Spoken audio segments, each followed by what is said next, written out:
இறையேசுவில் பிரியமானவர்களே, சாம்பல் புதன் என்பது தவக்காலத்தின் தொடக்கமாக உள்ளது. இது தவ முயற்சிகள், ஒருத்தல், மனவருந்தி திருந்துதல் ஆகியவற்றின் அடையாளமாக நெற்றியில் சாம்பல் பூசப்படுகின்றது. இப்படி சாம்பல் பூசுவதை விவிலியம் நேரடியாக கூறாவிட்டாலும் பழங்காலத்தில் சாம்பல் பூசிக்கொள்ளும் வழக்கம் கிபி 325 தொடங்கப்பட்டதாக கூறப்படுகிறது. மனிதனே, நீ மண்ணாக இருக்கின்றாய், மண்ணுக்கே திரும்புவாய் என்று நெற்றியில் சிலுவை அடையாளம் வரைவது இறப்பு மற்றும் தாட்சியின் அடையாளமாக கருதப்படுகிறது.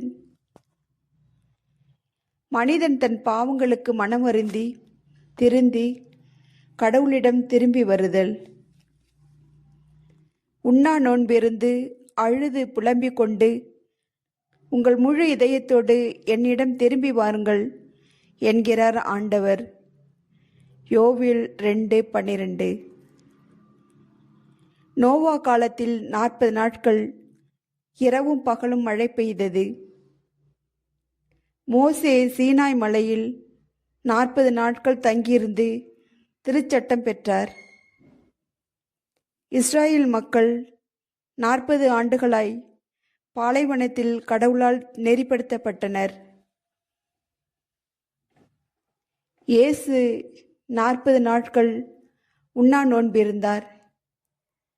இதன் அடிப்படையில் கிறிஸ்தவர்களாகிய நாம் 40 நாட்கள் நோன்பிருந்து ஜெபிக்க, பிறருக்கு உதவி செய்ய, நாம் மனம் திரும்ப, பாவங்களை ஏற்றுக்கொண்டு பிறர் மீது உள்ள கோபம், பொறாமை, வஞ்சகம், பழிவாங்கும் எண்ணம் ஆகியவற்றை தவிர்த்து அன்பு, கருணை, இரக்கம், பிறருக்கு உதவுதல், தவ முயற்சிகள் மூலமாக நம்மை தயாரித்து கிறிஸ்துவின் உயிர்ப்பு பெருவிழாவை சிறப்பாக கொண்டாட தங்களை ஆன்மீக ரீதியாக தயாரிக்கப்படுவதுதான்.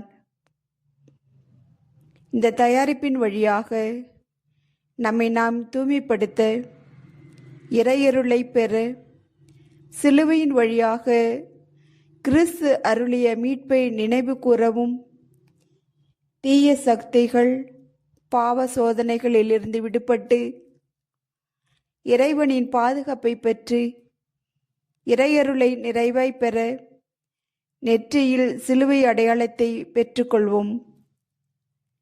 இன்றைய நாள் மட்டுமல்ல, ஒவ்வொரு நாளும் சிலுவை அடையாளத்தை நெற்றியில் வரைந்து கொண்டு இயேசுவை நம் வாழ்வில் பிரதிபலிப்போம்.